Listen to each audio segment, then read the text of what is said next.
Hi, I'm Charlie Delta, and over the next few lectures, I'm going to be teaching you about epistemology. Epistemology is a school of philosophy, and it's the hardest school of philosophy. It's something that we all have to learn, and I'm very pleased that you've chosen to take this course because whether you know it or not, we're living through a time of skepticism in the world where we are lacking meaning and we're approaching something like nihilism. Epistemology is the antidote to nihilism. It's where we find meaning. Specifically, it's the school, with the word epistemology, it's got ology on the end, so it's the study of something. It's the study of knowledge, of knowing something. And when you find you know nothing and that all you hold in your hand is sand that slips between your fingers and falls to the ground, that's where nihilism comes from.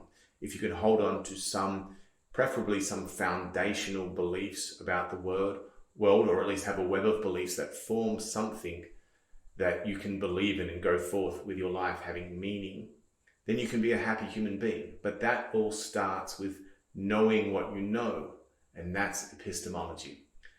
For an example of why this is important, let's take gender. I'm going to keep referring to a few certain examples as we go through, and gender is one of them. That's something in the world that we don't really know too much about right now. We used to, but perhaps we don't anymore. Consider one of those lost tribes at the top of the Amazon, right? We're all thinking that they probably haven't even invented something like writing or the wheel or fire or something like that.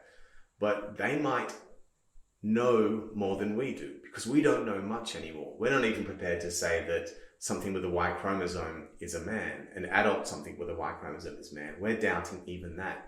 We in the West today are riddled with doubt. Our knowledge is denigrated and very, very poor.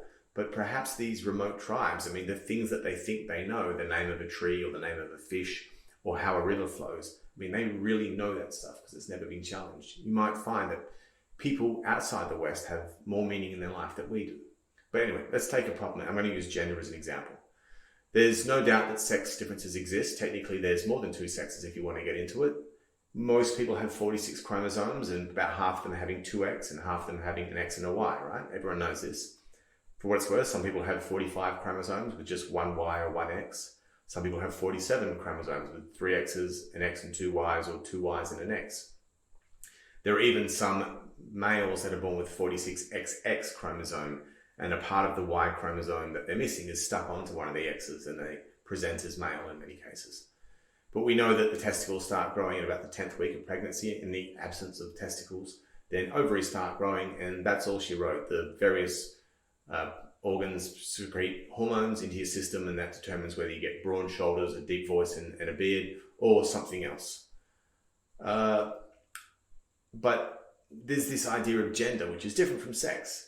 Human genetics are the same across the whole globe, right? So if our gender is just an extension of our genetics, our sex, then gender roles should be the same across the entire globe, and it's not.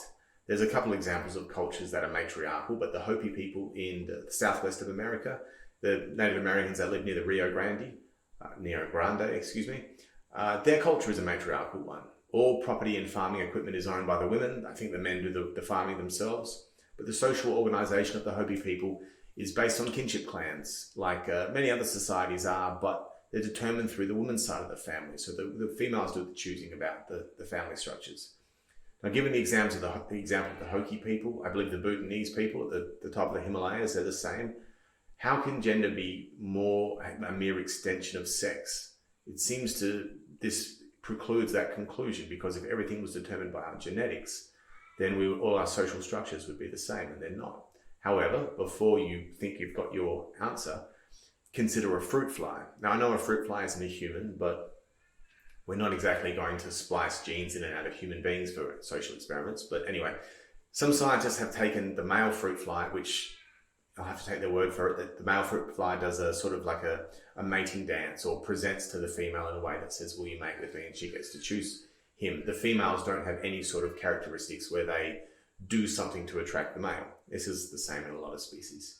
And they've spliced the certain gene out of the male and put the female gene in the male, and they've completely eliminated any sort of dancing or presenting as in to try to get a mate out of the male fruit flies. But more interestingly, they've taken the genes out of the males and put it in the females. And females have done whatever the female fruit fly version of puffing their chest out and pulling a few dance moves and approaching another female fly and trying to mate with her, just because they've got some male genetics in them. This does seem to suggest that our genetics has a lot to say about our social interaction. So it would appear that anyone that says all gender differences are a function of genetics can't explain the Hokie people. And anyone that says that all gender differences are purely social can't explain the fruit fly. So where do we go from here? There are some psychological differences as far back as 2001 in a very famous paper now that you've no doubt heard Jordan Peterson, if you're a fan of Jordan Peterson, heard him talk about. This is a paper by Costa, Terracano and McRae, that contrary to predictions from the social role models, gender differences were most pronounced in European and American cultures in which traditional sex roles are minimized. Now that's just a quote from this paper.